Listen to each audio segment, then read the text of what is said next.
Good morning po sa inyong lahat. Hey, good morning. At hey, time check for convenience. It is now exactly 24 minutes after 8 in the morning. Parang ka sinasaniba ng tsuhin mo. Pinag-uusapan natin kanina. Oo.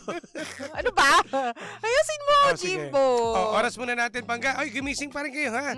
8:24 na ng umaga. Ba't naman hindi sila gigising? Kasi baka mamaya, iidip-idip din sa sakyan. O di kaya sa trabaho. Oo, lumagpas na pala doon sa office nila. Ay, nako. Eh, Mali. Mali, ha? Tumitingin kayo, ha?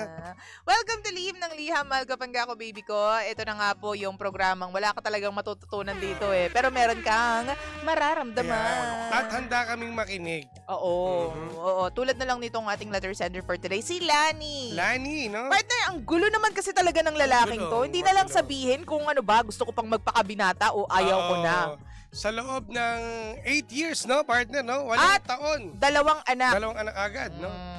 At yun nga, napakinggan ko kanina. So, open naman sila sa bawat pamilya, no? Kasi nga, parang na-rin live-in sila, no? Sa bagay, hindi Pero siya... mali eh. Hindi siya live-in hindi, partner. sa bagay, hindi sila nag-rent, hindi sila... Together, bumukod, sila together eh. So parang nakikitulog, parang magjowa lang pala. Oo. Magjowa lang kasi natutulog dun sa bahay ng babae. Minsan yung babae naman doon natutulog sa bahay ng lalaki. Oh. Palitan lang, no? Ganyan. Ano to, staycation? Staycation ba ito? Diba? Sabi sa iyo may pagkakamali talaga, hindi natin maintindihan kung ba't ganito yung thinking ng lalaki. Pero ako naniniwala ako na siguro nga hindi pa ready to settle down itong lalaki na to. Totoo yung sinasabi nila na dapat makakadalawang anak ka muna bago mo malaman kung tamang tao ba yung kasama mo. Grabe, no? Dalawa. Paano pag halimbawa natauhan ka, mga 5 na pala anak ninyo? Well, Sasabi mo, dito yung tamang tao sa akin. grabe yun pag 5 na, no? Gumagawa to ng team ng volleyball. Kaya nga. Ang dami, ha? Pero anong ma-advise natin sa kanya? Sige. Ako naniniwala ako, partner, na hindi pa ready si kuya mo, hindi pa ready itong boyfriend mo to settle down with you. Kahit na dalawa na yung anak ninyong dalawa. I'm sorry ha, mahirap talagang marinig tong mga salitang to. Pero hindi pa ikaw, probably, yung gusto niyang makasama. Or hindi niya pa nare-realize ngayon kung sino at ano yung gusto niyang gawin. Okay, Kasi so parang he's all over the place eh. eto sa akin, no, partner. Eto muna yung reaction ko. Ay! Napatingin ako sa lupa eh. Sabi ko, wag niyo muna kunin. Napatingin ako. Bakit ganon? Hindi, sa story ni Lani kasi. Oh. Alam mo, Lani, makinig kang mabuti, no? Yes, nakikinig siya. Masyado ko lang nagpapakamartir. Alam mo bakit? Kasi sa tanong mo na yan, alam mo na yung sagot eh. Oh. Alam mo na yung sagot na wala siyang plano at wala siyang balak magpakasal sa'yo sa loob ng 8 years. Tapos paulit-ulit, nagtatanong. Alam mo, ang tingin ko na lang dito, partner eh. Oh, ano? Na lumalakas na lang ang loob nitong ni Lani dahil sa bata. Kasi may 2 silang anak. True. Doon na lang siya kumakapit eh. Mm-mm. So, yung tanong mo na may plano pa ba siya, alam mo yung sagot. Alam mo. Oh, so Pero kung tatanungin kita, anong meron?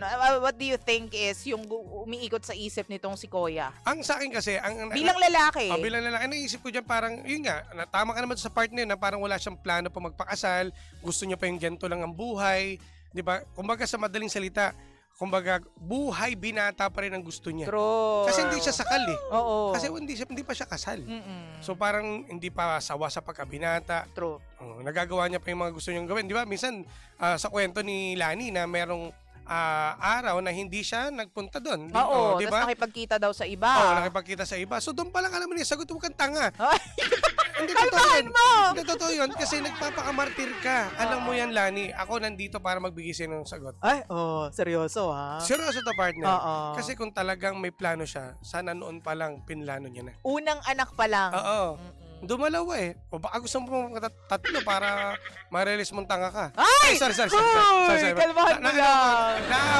Naawa ko sa kanya kaya ako sinasabi siyang ganyan. Tawang-tawa ako. Gina-G ka naman dyan. Naawa ako sa babae. Nakakaawa naman talaga. At saka, 'di ba, minsan napapaisip din tayo kung bakit nga ba ganito yung mga lalaking 'yan. Well, kasi for one si nanay niya, hindi siya nag-demand, hindi siya 'di ba nakadalawang bata pa kayo, nakadalawang anak pa kayo, 'di ba? Tapos hindi pa natin alam kung saan nila ginawa yung pangalawa. Oh. Di ba palitan lang sila eh. So parang yung nanay, parang, syempre alam mo, yung mga magulang natin, di ba sa parents ng babae, sa parents din ng lalaki, dapat may konting Respeto. Bukod sa respeto, partner, binibigyan nyo ng advice din. Ano bang plano ninyo? 8 years na kinakasama, yung mga bata lumalaki. True. Dapat ganun eh. Siguro yung dalawang sa pamilya nila, both sides, no? Baka siguro busy sa kakamadyong. Hoy! Tsaka bingo. Bahala ka dyan. Hindi, joke. Hindi natin alam eh. Siyempre, ang magulang dapat nandiyan pa rin kumbaga, nandiyan, di ba, natutulog ka sa bahay ng mga babae, ng pamilya ng babae. True. Sana sinasabihan din na, halimbawa, Jimbo, anong plano nyo? Lumalaki na yung bata. True. Di ba, doon pa lang dapat nagsasabi na tayo, sinasabihan na tayo ng magulang ng mga, At saka, ng babae. Ako, partner, ang paniniwala ko dyan is that you have to be very, very, firm with your decision once na mag-decide ka magpakasal. Kasi itong taong pakakasalan mo, yan yung makakasama mo sa bawat event na meron ka sa buhay mo. At makikita mo paggising mo, 'di ba? Yung huli mong makikita pag bago ka matulog sa gabi. Siya na talaga 'yon, yung partner in life mo. So, kailangan talaga ready ka at handa ka na pakasalan yung taong 'yan. At dapat talaga buo yung decision mo na 'yan yung papakasalan mo. Ngayon kung hindi ka pa pinapakasalan ng lalaki na 'yan, baka hindi pa talaga ikaw 'yon. Correct. Tsaka ito ba, tinanong ba nila ni yung jowa niya na anong plano mo sa atin? Oo, pero hindi nga daw nagbibigay ng solid na plano. Ano yung laging sagot? Na wala nga binibigay na solid na plano. Magpapakasangla daw sila pero wala pang plano. Di ibig sabihin dapat merong timeline. Oo. Merong dapat Lalo na yung babae, no? Oo, dapat alam mo yan. Ito sige, alam ko, naintindihan ko, nag-iipon ka, ganyan. Sana, 8 years na tayo, baka sa 10 years natin, kaya mo ba?